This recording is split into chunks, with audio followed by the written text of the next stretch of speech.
August 17th, 2022. On the road in New Mexico visits Crestone, Colorado.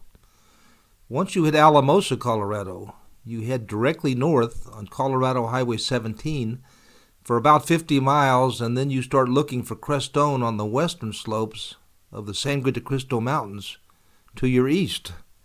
For miles north of Alamosa on both sides of the highway, there's an endless flatness, sprinkled with straggly brush, range grass, and cactus, all hanging on to dear life and waiting for the few raindrops that might fall sometime this year.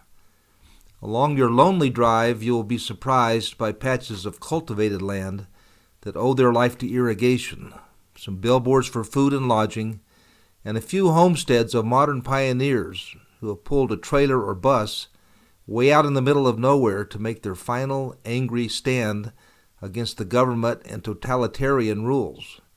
This weekend, August 6th, On the Road in New Mexico, left the cool and beautiful Conejos River area and headed for Crestone, Colorado, for their annual music festival. When we got to Crestone, we found an old mining town nestled in the foothills of the mountains, patrolled some coffee shops and art galleries, a few restaurants, and enjoyed people watching at a local park in the center of town, celebrating music and community and the cosmos. The town of Crestone is like a period in a William Faulkner novel, lost in a blizzard of words and almost an afterthought. There are lots of towns like this in the USA that were started for one reason and then had to change their reason for being when the gold played out. Crestone is almost 8,000 feet above sea level, and a recent census in 2020 said there were only 141 people living here. The town has a little grocery, a charter school, a post office, and not a lot to do if you're looking for lots to do. While the mining never really panned out in this area, the most recent hot trend in Crestone is spirituality. Jesus is still here, but he competes with a Zen center, a Tibetan Buddhist center, a Hindu temple, a Carmelite monastery, and lots of New Age wind chimes and incense.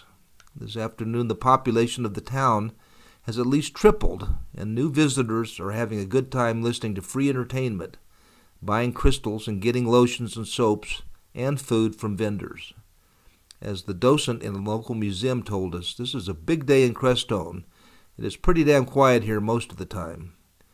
Part of our entertainment, besides tribal drums and a Latin jazz group, is an aerial acrobat, Malana Ramadi, who is a local and performs in the area. To see such acrobatics close up and in person makes him even more impressive. Too often we see things on TV or in the movies these days, and we miss the context. Context is missing in our 2022 America, and looking at the world through zoom lens doesn't always give us the big picture.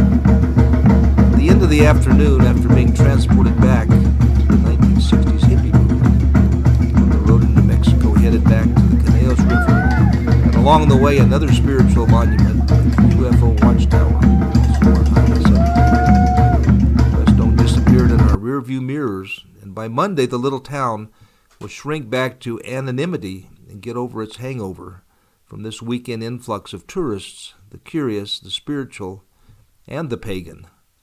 On the Road in New Mexico enjoyed our visit, enjoyed the galleries stocked with art from locals, the music and dancing, and the food.